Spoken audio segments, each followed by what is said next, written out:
Hi everyone, it's great to see you. I'm going to take you on a little garden tour of the side yard here. It is now September and I can't believe how this garden has filled in just the 1 year. It is amazing.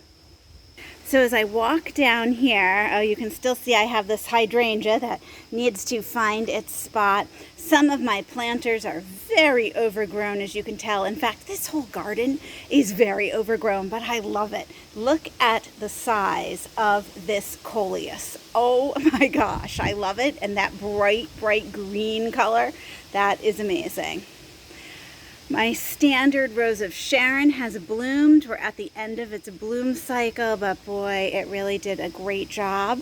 And you're going to see that I have a lot of daylilies in here that I've either moved from the other side in the back, or I have just ordered them and put them in. There is one of my hydrangeas that's done. Oh, and here's Boscobel Rose in its grow bag, just hanging out. Look at this. We have a bud on one of the red seedling daylilies that I just put in. That'll be so much fun to see how that comes out. And I have some of my hydrangea that are just antiquing. So pretty. This is Summer Crush. And look at that daylily peeking over. Let's see. That is Violet Horizons. How pretty, with the pink cleome behind it and the pink hydrangea in front. Love that. All those great looking daylilies up here. They're looking really healthy, which is fabulous. There's Spike, which is also antiquing really nicely. I tend to deadhead my hydrangeas that aren't, deepening into that deep pink color, but a lot of them are doing great. And then I have like this one here. So this is my patch of rhythmic blue, and oh, this late season blossom is gorgeous. And then right beside it, one of my aged rhythmic blue, which is also just so pretty. And then look, we have a whole bunch of buds coming on here. So this is the great thing if you have your reblooming hydrangeas, those that bloom on old wood and new wood. So some of these are blossoms that were earlier in the season, and then I'm getting some that are coming now, and that's just such a great surprise.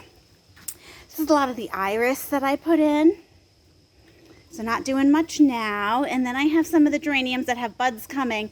Look at this patch of the lemon coral sedum. So this was originally 2 small containers of the lemon coral sedum, which is proven winners, and I wanted to see how it did in the ground.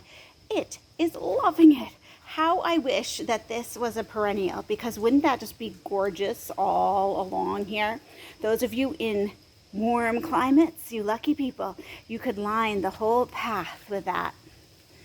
And here I have Broalia in the ground, which is also doing well, not eaten by the bunnies. And then take a look at this salvia. I can see a bumblebee on it. This is the rockin' fuchsia and the rockin' purple, I think. Boy, it didn't do great for a while, and then all of a sudden, it just came into its own. And it is being loved by the pollinators. Here's our fountain. Now behind it, I have berry white. Berry white, this is my first year, of course, with berry white, so it doesn't have super strong stems. I have taken some stakes to stake it up, but boy, we have had some torrential rain showers, and it really knocked these down. So next year for berry white, I really have to make sure that I stake that earlier. Some daylilies and iris on this side, a russet shade that's also a little worse for wear, but that's okay. And here we had the bee balm, which I needed to trim back earlier and didn't. The plight of a gardener. We'll take a look at this pot here. So here we have the scaevola, these little purple fan flowers here, which have done very well. This was Paris, it bloomed. And there I have some of my cleome just peeking over the edge, and some of the lemon coral sedum in this pot too, which also did really well. This is Golden Penny Hydrangea. Now this is really only hardy to zone 7, and I was lucky it came back. It did not bloom. It is supposed to be this beautiful gold color. I love the color. So didn't bloom, but boy, it gets my vote of confidence for adding that spot of color in the garden. And look in front of it, my coneflowers. So for those of you who've been watching the channel for a while, last fall I put in some coneflowers, and this spring, these are the double-coated raspberry beret. This spring, my bunnies like devoured every coneflower in sight. So this is my late attempt at protecting them, but they really came back. So now I know next spring, definitely take precautions on the double-coated raspberry puree to make sure that they are protected, because I really do love the color. And here we have a couple other little hydrangea blossoms coming in late. This is the one I almost lost because I didn't water it. And in front, look at how pretty those are deepening. This is Big Band, and I just love that color.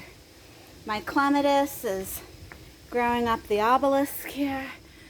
Some beautiful seed heads. Those are really pretty. Some more daylilies, and here's my cluster of the Newport, the Seaside Serenade Newport hydrangea. They have sort of faded into this nice antiqued look, but I'm leaving them on. And right behind here, I had strawberry vanilla. So strawberry vanilla kind of fell over into my pot here. Once again, I'm going to have to stake this better, but it kind of looks pretty. And the Broalia, the purple, is looking beautiful. Down here I have a lot of the creeping Jenny. So the creeping Jenny had overwintered from last year. I have some heuchera in here too that had overwintered. And then in the middle I have Froggy. So this is an aged blossom from Froggy, a macrophylla that blooms green, speckled, and then with time adds in some pink. And then I have the strawberry vanilla panicle that's drooped over. It really is beautiful. So as I look back on this side, like, wow, can't believe that much filled in. And then on the other side of the path here, I have a ton of the coleus that I grew from seed, and now I'm actually letting them go to seed. I feel like we're far enough along in the season now. So you can see these huge bloom stalks, and the pollinators have been loving them.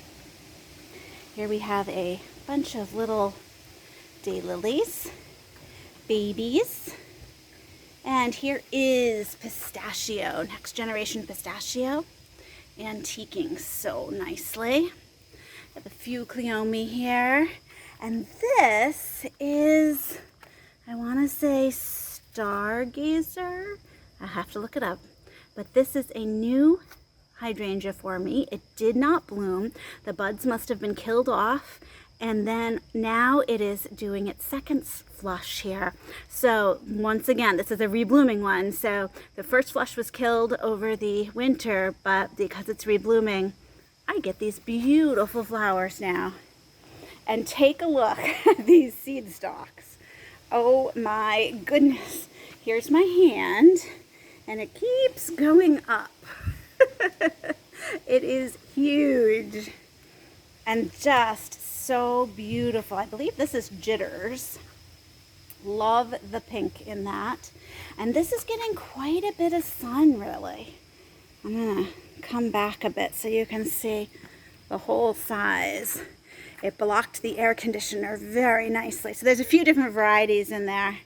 But jitters really jumps out at me with that beautiful pink streak, although they are all gorgeous. And then on the other side of the air conditioner, I have another bunch of coleus. Look at those seed stalks. So it's really easy to collect your coleus seeds. It's also really easy to buy coleus seeds too. So I ordered these from Jim's Holiest of Coleus, and he posts his seeds on eBay, and they're really great. I have a rhubarb plant back in there. Reminds me of my grandma. She always grew rhubarb. And then here is, I'm so excited about this, magical ruby. another hydrangea that did not bloom because the buds were killed off last winter, and here it is at the reblooming stage. Isn't that color gorgeous? Oh, so if I'm lucky, next year we'll have this in the spring and in the fall, but we're throwing up a bunch of buds now, so I get this to look forward to in the fall. More coleus. Check out these pollinators here, loving all of these stalks of flowers. And here is my pear, which is looking good. It had aphids very bad this year, so next year I'm going to have to spray, I'm afraid. But I love the structure that it gives. It adds to the height of this part of the garden, and I think that is so pretty. More color from our coleus. These really just added a lot to the garden, especially in a year where I was waiting for things to fill in. I have some cleome back in there. Now my cleome I grew from seed too. It did not get very tall. I don't know why, but that's okay. And here we have Forever and Ever peppermint that I had planted in too sunny a spot, so it has been relocated to a more shady spot. And above that, look at my beautiful Lucialthea Rose of Sharon. Oh, love it. Those flowers are just so pretty, and I can look out the window and see them. It just makes me happy. Sorry, I'm standing next to a fan right now. Okay, and here is a very tall obelisk that we put in last fall to cover this drainage pipe here. And on it, we have two different types of clematis, and this is the Jackmani 2, which has bloomed and bloomed. I'm very proud of it. And then way down here, we have the other type. I'll have to look up what this is. This is a Tekla. Beautiful. And there we have some more of the daylilies. And in this planter, we have my American ginkgo, which is a dwarf ginkgo.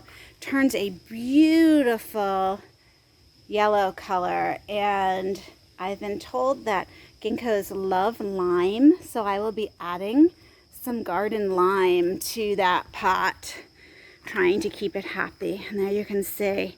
So in 3 years, imagine how this is going to look.